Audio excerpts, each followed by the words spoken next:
Welcome back to the Whisper Knows. This is the place where stories don't scream, they whisper. Tonight's question is simple, and once you hear it, you won't be able to unhear it. Lower the lights, stay exactly where you are, because tonight we're not talking about ghosts, we're talking about you. What if it's true that your memories belong to someone else? Not metaphorically, not emotionally, but literally. What if the moments you remember most vividly, the places, the sensations, the fears that feel stitched into who you are, were never yours to begin with? The first time it happened, Emma thought it was nostalgia. She was standing in her bathroom brushing her teeth when the memory arrived without warning. Not like a thought, not like imagination. It came as a full-body sensation. The smell of antiseptic filled her nose. The hum of fluorescent lights buzzed inside her skull. She felt the cold pressure of metal pressing into her waist. She dropped the toothbrush. Her reflection stared back at her as the image sharpened. Pale green walls, a hospital bed, a small hand strapped down with a rough fabric band. A child's hand. The fear that surged through her wasn't adult fear. It was small, panicked, helpless. The kind of terror that doesn't understand pain yet, only that something is terribly wrong. Emma backed away from the sink, gasping for air. She had never been hospitalized as a child, not once. She waited for the memory to fade, for her mind to correct itself. But it lingered, heavy and real, like something unfinished. Over the next few days, the memories multiplied. A playground at dusk, empty except for one rusted swing moving on its own. A woman sobbing behind a locked bedroom door. The metallic taste of blood and pennies in a mouth that wasn't hers. They arrived complete. Sounds, textures, emotions, and they didn't behave like memories should. Emma couldn't summon them voluntarily, and she couldn't push them away either. They surfaced when they wanted to, like files being opened remotely. And worse than that, they felt old, not distant, used. Emma tore through her family albums, searching for proof she had repressed something, trauma maybe, something forgotten. There was nothing. Her childhood was documented, photographed, painfully normal. Yet the memories kept coming. One evening, while walking home, Emma noticed a man across the street and stopped so suddenly her breath caught. She knew him. Not in the vague way strangers sometimes feel familiar, but in a deep, visceral way, like recognizing someone you've loved or feared intensely. Her chest tightened. The man slowed, sensing her stare. When their eyes met, something shifted between them. Recognition, raw and mutual. His lips moved, forming a word she couldn't hear. Her body reacted instantly. Her knees weakened, her hands shook. A memory slammed into her. A basement, damp concrete, a single bare bulb swinging slowly from the ceiling, and that man, his face younger, harder, standing over her, over someone. Emma staggered back, gasping. The man's expression twisted from confusion into something closer to horror. He turned and ran. That night, Emma lay awake, staring at the ceiling, waiting for the next invasion. Her heart wouldn't slow. Every shadow felt closer than it should. Instead of images, a word surfaced. A name. Not hers, not anyone she knew. It felt heavy, dangerous, like touching something sharp in the dark. She wrote it down before she could forget it. The next morning, she searched for it. The result made her hands go numb. The name belonged to a woman who had disappeared 22 years ago. No body, no witnesses, just fragments and unanswered questions. And those fragments matched Emma's memories with horrifying precision. She took the information to doctors, neurologists, psychologists. One suggested stress, another suggested dissociation. None met her eyes when she described the details, until she met Dr. Keller. He listened without interrupting, his face unreadable. When she finished, he leaned back slowly. "You're not the first," he said. Emma laughed weakly.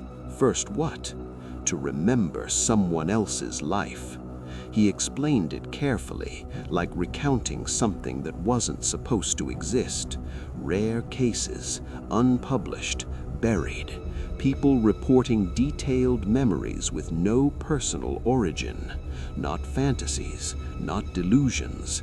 Verified details, private moments, traumas later confirmed through missing persons cases. They call it residual memory transference, Keller said, but no one knows why it happens or how. Emma swallowed. So whose memories are they? Keller didn't answer. After that, the memories changed. They started responding. When Emma focused on one, it sharpened unnaturally, like something leaning closer when it noticed her attention. And then, one night, a memory noticed her back. She was standing in a kitchen she had never seen, night pressed against the windows. In the dark glass, a woman's reflection stared at her. The reflection smiled. "You're not supposed to have these yet," it said. Emma screamed and snapped back into her body, drenched in sweat. Her phone buzzed. Unknown sender. Stop digging. She didn't. Emma began mapping everything. Dates, locations, emotional intensity. A pattern emerged that made her stomach drop. Every memory belonged to someone who had vanished.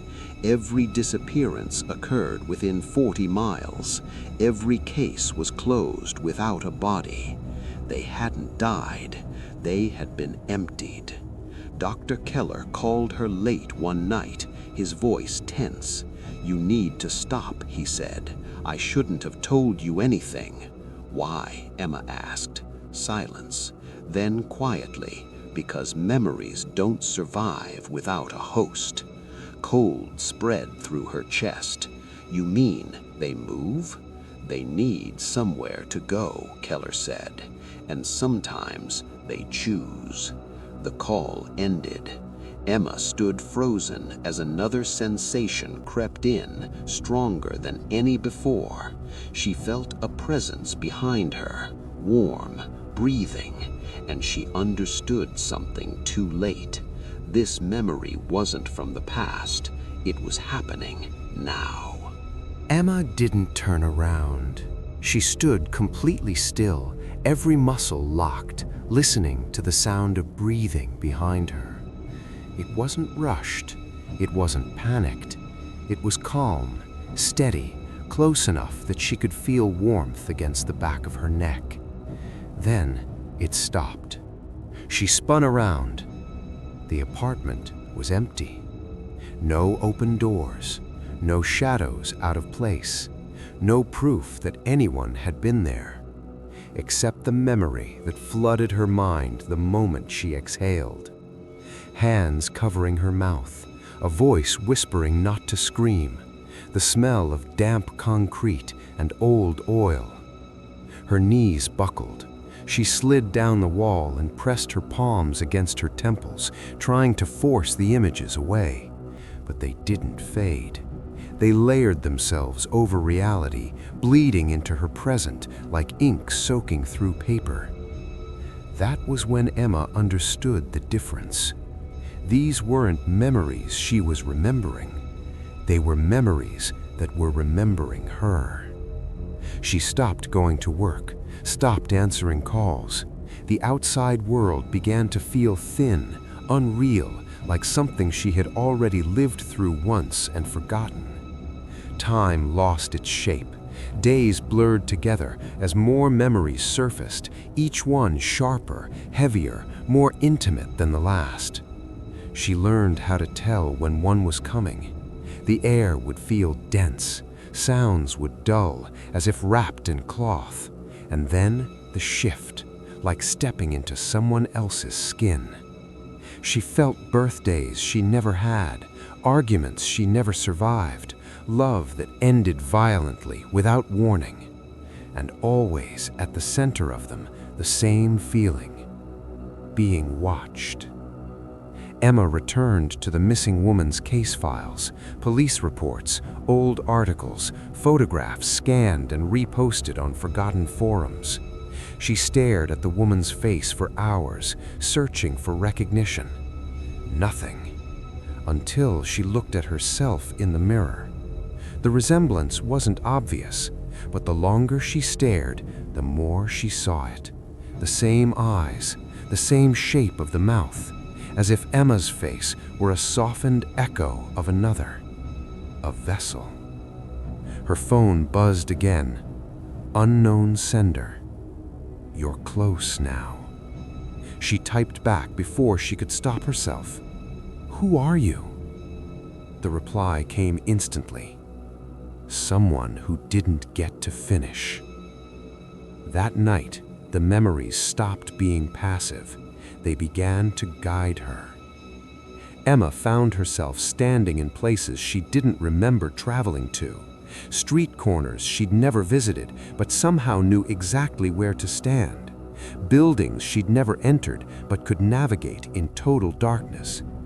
The memories weren't random anymore. They were directional. They were leading her somewhere. Dr. Keller's office was dark when she arrived, but the door was unlocked. Inside, the lights were on, casting long shadows across stacks of papers and old medical texts. Keller sat behind his desk, hands folded, waiting. "I was hoping you wouldn't come," he said quietly. "You knew," Emma replied. It wasn't a question. He nodded. "Not everything, but enough." He told her the truth in fragments, like the memories themselves. Decades ago, Keller was part of a small research group studying consciousness persistence after trauma.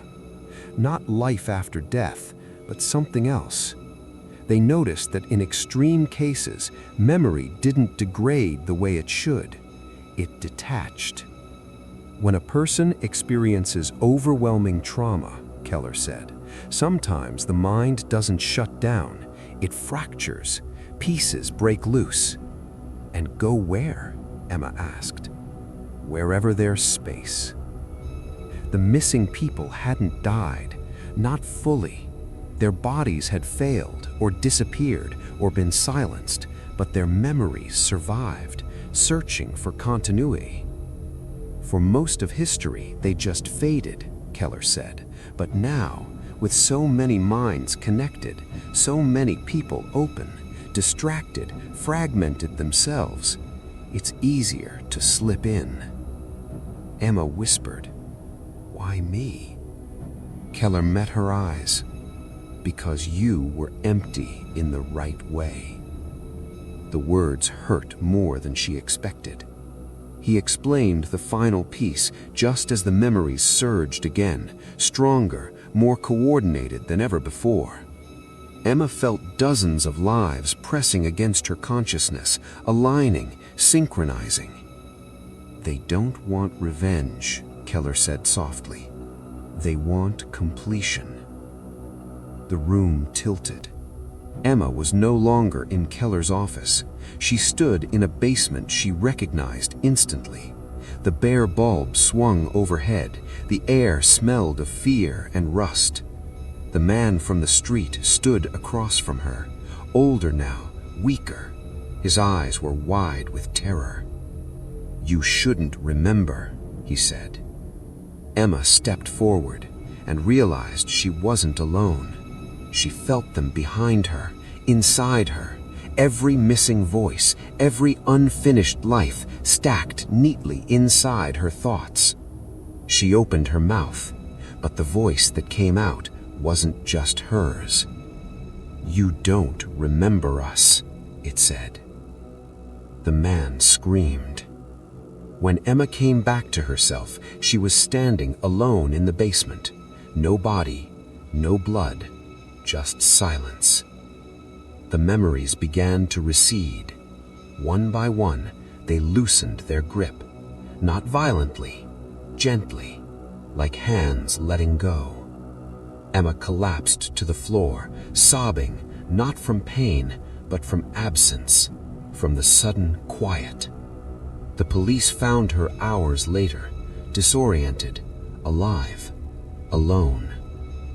The case was never solved. Dr. Keller retired, the files vanished, the missing remained officially missing. Emma tried to rebuild her life, and for a while, it worked. The memories stayed quiet. Until one night, months later, Emma woke up with a word on her lips. A name she didn't know. A name that wasn't hers. She sat up slowly, heart pounding, as the air in the room grew heavy. Somewhere deep in her mind, something shifted. Not all memories want justice. Some just want to survive. This has been The Whisper Knows. And if you remember something that never happened to you, it may not be yours to forget. Good night.